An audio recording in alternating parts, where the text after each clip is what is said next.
they suddenly heard crashing sounds coming from the nearby tree line. They were shocked to see what appeared to be several large humanoid creatures lumbering out of the dense brush, heading straight for them.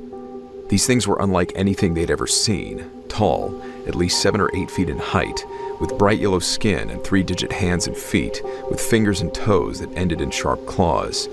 The faces of these strange creatures were flat and sported large, snake-like eyes, with only a couple of slits for a nose. The creatures were on top of them before they even had a chance to react.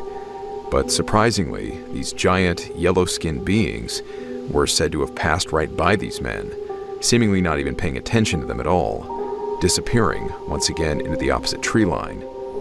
After a moment, the American soldiers close enough to see them realized they couldn't make out any weapons or anything that looked like a military uniform. What they had thought might be helmets were in fact the tops of these men's heads, as if they were all bald, with the moonlight through the canopy reflecting the hairless outlines of their skulls. But was that moonlight? Squinting through the trees, the soldiers could swear that these men were glowing, as if they themselves were emitting a soft aura of light. And whatever they were wearing was smooth and highly reflective and dazzling, as if they were wearing tight clothing made from snakeskin. But no. On second glance, the soldiers were shocked to realize it was their skin. Scaly, reptilian skin.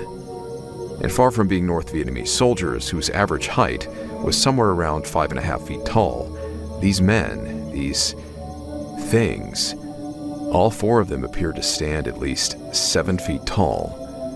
Entirely uncertain of what they were even looking at, the men at the head of their formation said nothing, holding their breath, waiting for something to happen.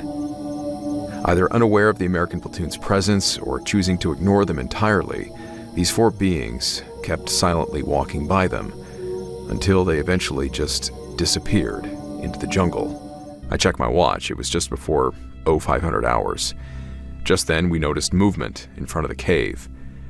A being, I first thought it was a man, moved through the entrance into the clearing in front of the cave. As it stood up from a crouch, it stood at least 7 feet high and started to look in our direction. At that time, another similar-looking creature was moving out of the cave.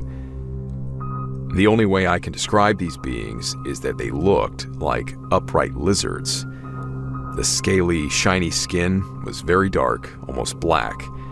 Snake-like faces with forward-set eyes that were very large. They had arms and legs like a human, but with scaly skin. I didn't notice a tail, though they wore long, one-piece dark green robes, along with a dark cap-like covering on their heads. I never noticed if they had anything on their feet. They were making these hellish, hissing sounds and looking directly at us. Some of the men aimed their rifles behind them, firing blindly, but it seemed to have no effect on slowing down their pursuers. Terrified, bursting through the tree line and clambering into their boats on the riverbank, the men apparently continued to fire on these creatures, watching them twitch as the bullets seemed to bounce off of their hard, scaly skin. Confused and likely terrified themselves at the sight of these monsters, the coxswains quickly pulled their crafts away from the riverbank and throttled them away.